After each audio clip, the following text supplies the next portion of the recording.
Accompagnés par ces militaires russes, nous entrons en Ukraine. Plusieurs soldats et des blindés derrière et devant notre véhicule.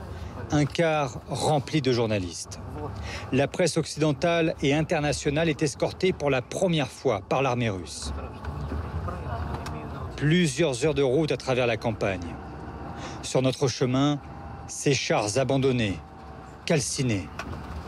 Et enfin, cette ville de 26 000 habitants au nord de Mariupol, réduite au silence. C'est ici que les militaires marquent l'arrêt. Nous venons d'arriver dans une ville qui a été prise. Les combats ont été, vous le voyez, très violents. Tout ça, vous l'avez compris, c'est une opération de la part de la Russie pour communiquer. On va maintenant voir pourquoi les Russes nous ont amenés ici, qu'est-ce qu'ils veulent dire, qu'est-ce qu'ils veulent nous montrer.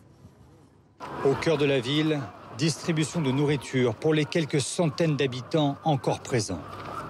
Sur les cartons de ce camion humanitaire, la lettre Z, signe de soutien à l'armée russe. Celle-ci accuse les Ukrainiens d'être responsables de ces destructions. Dans toute la ville, pas un bâtiment n'est intact. Nous étions dans une cave. Je ne peux pas vous dire exactement qui bombardait, mais c'était terrifiant. Pendant 2 semaines, ça n'arrêtait pas. Notre maison est à moitié détruite. Le toit, les murs et les fenêtres sont démolis. Je suis resté 15 jours dans ma cave. Un peu plus loin, l'armée russe nous emmène voir l'hôpital, éventré, inutilisable. Ce médecin-chef est convié pour répondre aux nombreux médias. Les chars, les canons et les mitrailleuses ukrainiennes étaient sur le territoire de l'hôpital, en dépit des lois de la guerre. C'est l'un des arguments souvent avancés par le Kremlin. La Russie accuse l'armée ukrainienne de se battre cachée parmi les civils. Cette visite organisée reprend à quelques kilomètres du front. Depuis un mois, c'est ici, essentiellement ici, dans le Donbass, que les médias russes travaillent. Et Pierre Servant nous a rejoint sur ce plateau. Bonsoir Pierre. Bonsoir Anne-Claire. Alors est-ce que cette annonce, cette volonté russe de se recentrer sur le Donbass, on peut l'interpréter comme un tournant dans cette guerre? Oui, un tournant et surtout un aveu d'échec. Un aveu d'échec. La capitale, Kiev, 8 fois Paris, non seulement n'a pas été prise, mais elle n'est même pas encerclée.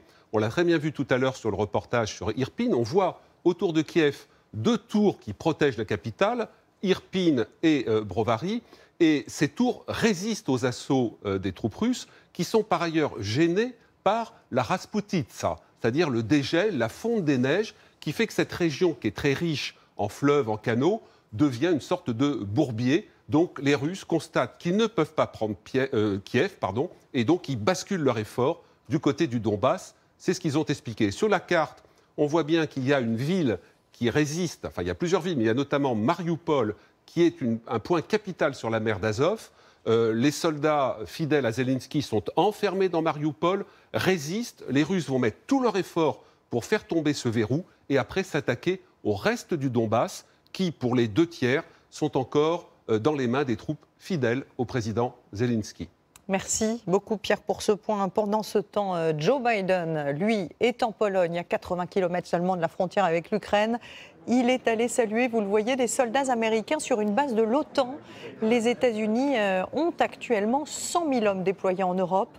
100 000, c'est aussi le nombre d'Ukrainiens que le président américain se dit prêt aujourd'hui à accueillir sur son sol. Une annonce qui a dû soulager ses hôtes polonais, car on estime aujourd'hui que plus de 2 millions de personnes se sont réfugiées en Pologne depuis le début de ce conflit. En un mois, vous allez le voir, certaines villes comme Varsovie ont vu leur population augmenter de 20%. Comment ces collectivités ont-elles absorbé un tel choc? Regardez ce reportage signé Henri Dreyfus et Quentin Trigodet.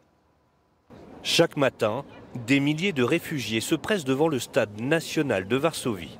Première étape d'un séjour forcé dont personne ne sait combien il durera. Mais pour Tatiana, qui a fui Kiev, ce qui prime, c'est la gratitude. Ils font tout pour nous soutenir. À chaque étape de notre parcours, chaque Ukrainien ressent ça comme une grande marque d'amour. Une fois dans l'enceinte, les nouveaux arrivants remplissent ce formulaire, essentiel pour retrouver une vie normale. L'enregistrement est un peu fastidieux, mais une fois cette demande d'identification effectuée, ces Ukrainiens pourront ouvrir un compte en banque ici, en Pologne, bénéficier de la sécurité sociale et louer un logement. Trouver un toit est pourtant un défi pour les réfugiés. Ils peuvent cependant compter sur l'hospitalité des Varsoviens. Ce couple et ses 2 enfants hébergent actuellement 13 Ukrainiens. Quand le vocabulaire devient trop technique, on utilise une application de traduction. Se comprendre n'est pas toujours aisé, mais ce qui saute aux yeux, c'est une complicité naissante. Si cette famille ne nous avait pas accueillis, on serait sûrement toujours à la frontière dans un centre pour réfugiés. Tout s'organise spontanément. Nos invités composent les menus, préparent les repas. Et mon mari et moi, nous faisons les courses. Cette solidarité s'exerce aussi à l'égard des plus jeunes. 65 Ukrainiens ont déjà intégré ce lycée. Et ce matin, 22 d'entre eux suivent un cours de mathématiques. En vert, je comprends. En rouge, je ne comprends pas. Tout le monde a compris? J'ai du mal à imaginer ma vie sans mes amis qui sont restés dans ma ville natale. Mais en attendant, je vais continuer à étudier ici et à préparer mon bac. Près de 60 000 élèves sont d'ores et déjà inscrits dans les écoles polonaises.